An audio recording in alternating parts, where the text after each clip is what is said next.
Welcome to Mormon Book Reviews, where an evangelical encounters the restoration. So, folks, I'm very pleased to have back a very good friend of mine, Brent Ashworth, who's been on previously.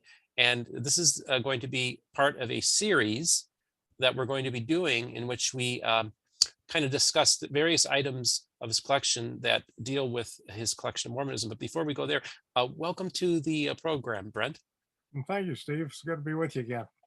So basically, what we do, I went to him. I said, "Listen, let's just do some segments where you're going to have a document or an item that's Mormon related, and you're not going to tell me ahead of time what it is. So when he puts it on the camera, the audience will be the first time seeing it, as will I.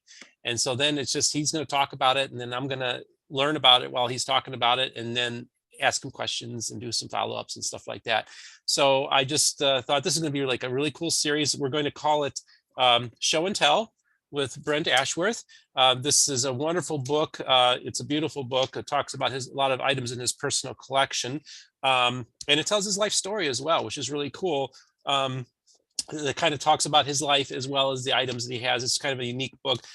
There's not a whole lot of copies of these left, but I wanted to let people know that he's talking to his publisher about perhaps a paperback edition in the future. So keep that in mind. So Brent, today is the possibly first episode of Show and Tell. So tell me what you got. Well, I just picked some things at random, but I thought they'd be interesting. The first one I have is a piece of the original manuscript of the Book of Mormon, which is one of the only pieces in private hands. We've had Okay. it for a number of years. It's the original, other than the gold plate, which I keep Yeah. hoping Moroni dropped one, but I've never found one. It's from Alma 60, verses 6 through 8 on the one side. It's all in Oliver Cowdery's handwriting. And the opposite side has verses 16 and 17 from Alma 60. Now, where that is in the Book of Mormon, and it's hard to read with the natural eye, and so it's been it's been made more Ah, readable, good. Hmm. yeah, text by ultraviolet, and so we know the verses and so on. And it's from the section of the Book of Mormon, which is from the letter of Captain Moroni, written to Pahoran, who's sitting on the judgment seat at the time. And he's very irritated because he says, "You're not sending me help and support in my fight out here." We know it as the miscommunication because Pahoran in a few verses comes back to him with another letter and says, "Look, I got my hands full with the king, man. I can't send you anybody to help." So we call that the miscommunication. And the church has actually used that in lessons and other things over the year. But this is the original manuscript that I hold in my hand. Okay, so Uh, I'm gonna ask you some questions about that, but let's just talk a little bit about the history of how. Okay, so we only have what is about 28% or so of the original manuscript, that's correct. and basically it was severe water damage because of the cornerstone. Just talk a little bit how it got Wow. there Well, and that story a what little bit. happened was that at the time in Nauvoo, there were no safes as such, and Joseph Smith had to reacquire the manuscript, the original manuscript, from several that had left the church, notably Oliver Cowdery and John Whitmer, among others. And he had kept it secreted from the members. They hadn't really seen it. They'd heard the story. They were all invited to a fireside. Back then, we didn't have churches. We built our temples first. And so they would meet down by the river. This was Nauvoo. So we meet down by the Mississippi, across from where the Nauvoo homestead was that Joseph and Emma were living in at the time before the mansion was built up the street. So it's almost on the river's edge. In fact, that's where Joseph and Emma and Vitamin are buried. It's right there. But across the street, the saints were told in a revelation, asked by the Lord to build a hotel called the Nauvoo House. It was never actually completed. unlike the temple, which was completed before they left. But in 1841, the prophet invited the saints to bring anything they had to do that had to do with their becoming members of the church to a special meeting down by the river at the fireside place at that time, where they were going to lay the cornerstone for the Nauvoo house. And some people brought pamphlets. For instance, John Taylor brought some pamphlets that Parley Pratt had given him up in Canada when he'd joined the church early on. Other people brought scriptures, or they brought coins. I used to wonder when I read that, did people have to flip a coin to decide they're going to join the church? But no, coins were rare on the frontier, specie as they called it. And so the dates on the coins were significant, for one reason or another. Either were their baptism year, or the year they were married, or the year they were born, or their special person in their life was born. So it was important. So coins were a sacrifice to put in the box, but they were put in there. And just as they're getting ready to close this thing up, Joseph says, "Wait a minute, boys, I've got something I want to put in there." And he crosses the street to the old homestead, his home, and he brings back a pile of paper that's that Ebenezer Robinson, who was later editor of the Times and Seasons before John Taylor, said was about 2 feet to 2 feet and 2.5 inches in depth, and up to 40 inches of foolscap. It was on legal size and foolscap, which is about 40 inches. So it was a pretty good sized pile, about 2.5 inches thick. And Joseph Smith said, "This is the original dictated manuscript of the Book of Mormon." Now, I doubt very many people that were there at the meeting had ever seen it before, because he never pulled it out really at that period of time. And he said, "I've had trouble enough with this. Let's put it in the box." They didn't have a safe, so this hewn out Cornerstone was going to be their first safe, and he thought it'd be safe. It was kind of an afterthought. There's even a book called Trouble Enough, and it's not worth your trouble reading it. Mm-hmm. Basically an anti-Mormon book, but they at least got the quote correct. Mm-hmm. And so they put it in there. It was sealed in there with these other items for 41 years, from 1841 to 1882. Now, the prophet and Hiram were murdered at Carthage jail on the 27th of June of 44. Emma stays there and remarries a guy by the name of Bideman, Louis Bideman. Used to call him Bideman until I ran into some family members. But at any rate, it's Louis Bideman, and they were married for a number of years. In fact, Emma died in 1879, and she was buried in the front yard, not far from where her husband and Hiram were buried at one time, where they found their skeletons in 1928 and reburied them. And subsequently, a more proper tomb has been installed in the 90s, where President Hinckley was back there for the dedication of the new Nauvoo temple. But Bideman outlived her. She died in 1879, and he lived till 1891. Well, it was they had built their home. Emma and Louis Bideman had built their home in the corner of the unfinished Nauvoo house, which took in the Cornerstone. And so after her death, Bideman decided to do some remodeling. And in the process, he uncovered the Cornerstone. Emma's been dead for a few years. Joseph and Hiram, of course, for a number of years. And water had leaked in from the Mississippi. The water table was pretty high. And even though Joseph said he had trouble enough and the thing would be safe there, it was not safe from the elements. And the elements destroyed all but about 28%, which we have today. And by the time the better sheets were on the top, which was first Nephi on down. Occasionally the church will put in fact, I think they rotate a sheet from the top of the manuscript pile at the church museum. But as you get back into down into Alma, there are very few sheets. In fact, it's just fragments from then on, because the water pretty well damaged it. Now, the Book of Mosiah was requested. No, it wasn't Mosiah. It was Book of Jacob. Was requested by Joseph Smith III of his stepfather. for his collection. And supposedly Bideman gave Joseph Smith III the Book of Jacob.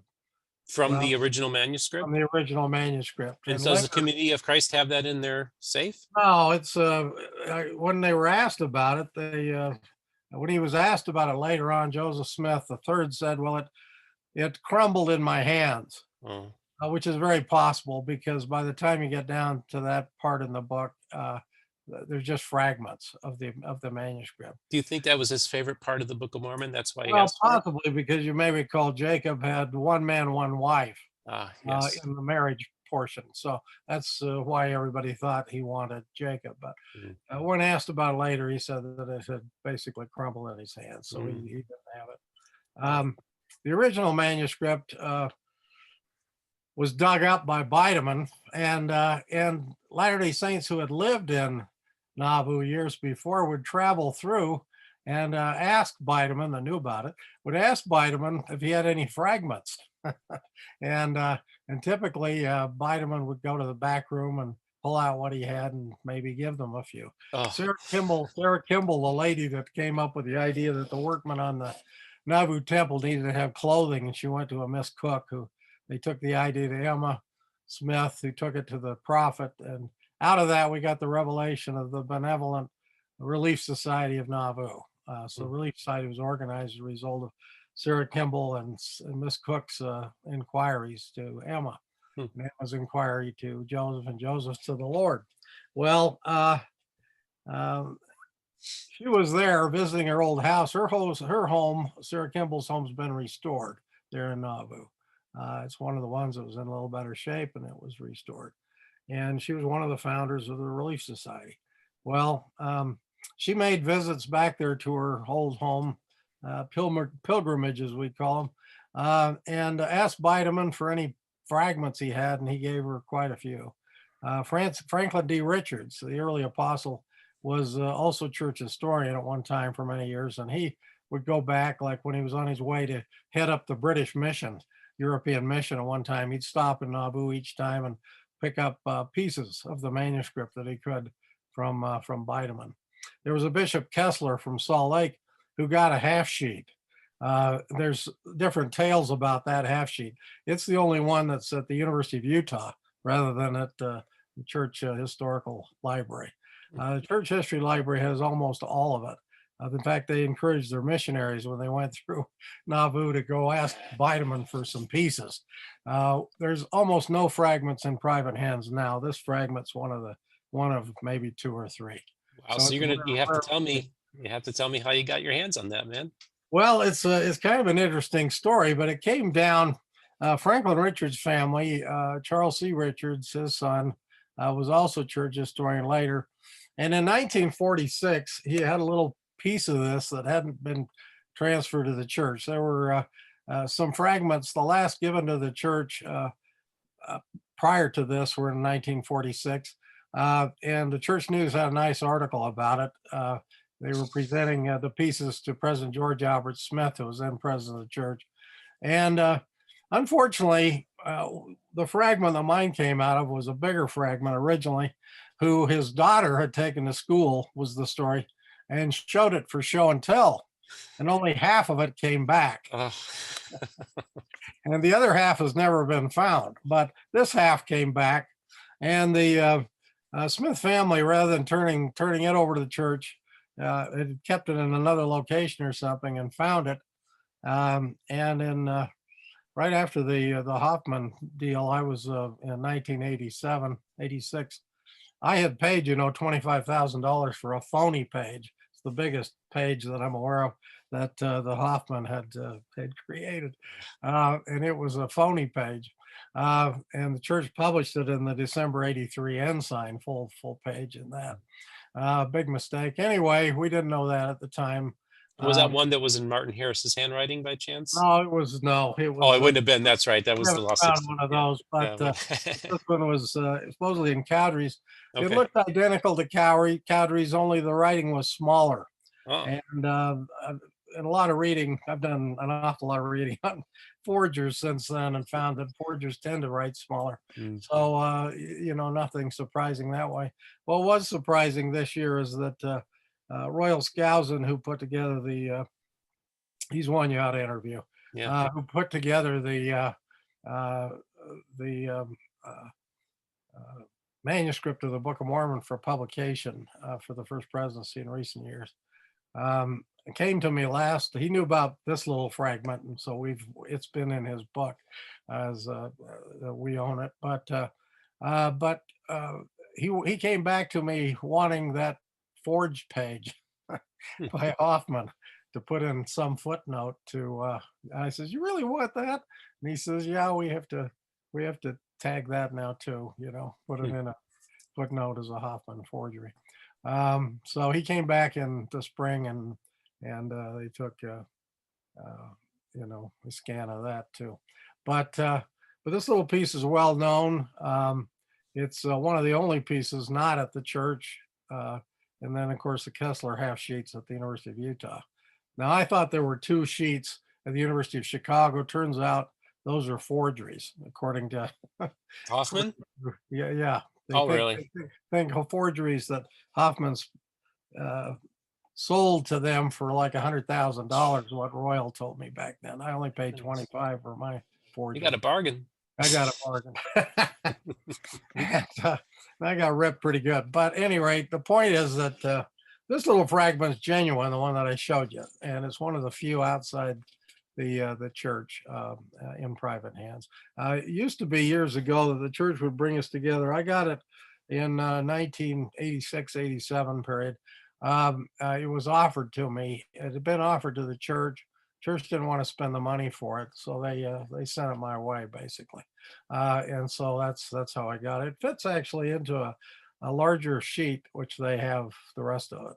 So it's kind of unique in many ways. Haven't shown it very often, but it's a unique piece. And about every 4 or 5 years, when the equipment gets a little better, the church invites the 2 or 3 of us that have a fragment in private hands up to a little reunion, and they try out their latest piece of equipment on scanning it. Yeah. Wow. So we've done that. I think the last time I went up to do that was about right before the pandemic in 2019. Now, we've talked in the past about you possibly looking at maybe doing some kind of like a museum or something. Yes, well, we're talking to several groups. We're hoping with one group that we'll be able to get. We're trying to get the final IRS permission, to move ahead. But they say the IRS is working from home the last 2 years, so Yeah. our filing for the last 2 years has been slowed down. So we're I hoping just to get I'm the just curious where will this piece end up? Will it end up in the church's hands, or will this be something that would be in your museum? I don't know. I'm not sure yet. We've given the church a lot of things, about 130,000 items during the 2 missions I was at the church. And we've given BYU thousands of items, and also University of Utah quite a number of items, and UVU, Wow. Utah Valley University now. But we still have over 1 million items in this collection, and this is one of the choice ones. And Yeah. I don't know if it'll go. At this point, the plan is to put it into the museum, so Wow. I'm not sure. I think Well, we've tried to help the church along the way. what a great story. What a great piece you have there, Brent. Was there anything that you wanted to add to the story? Just as a real remarkable thing, and it seems to testify to the story that Joseph told, and then that Joseph said that it was translated by the gift and power of God. Um, Oliver Cowdery said that he took it down as it fell from the lips of the prophet, Mm. and it has every indication of that, because there's no punctuation. It's essentially the manuscript's the world's longest run-on sentence. Mm. Okay, and so it seems to, and even some of the words are misspelled because it didn't come from an earlier version. Somebody was just taking it down as it fell from the lips of the prophet. So it's a fascinating tale. The manuscript, the fragments, all seem to support the story that Joseph and Oliver, the main scribe, told, and that was it fell from the lips of the prophet just as it came.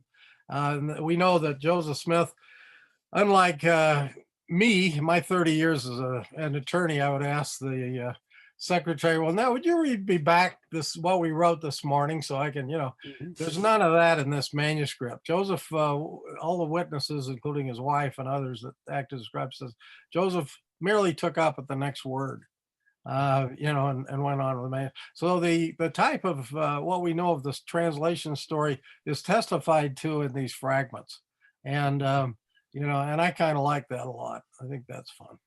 Oh, that's really fascinating. Well, Brent, I just want to thank you for so much for doing this segment, this continuing series of talking about show and tell, about items in your collection. Folks, I just want to remind you to like and subscribe and make sure you hit the notification button to be informed when a new episode comes out. Brent, thanks for doing this. You bet. Thank you, Steve.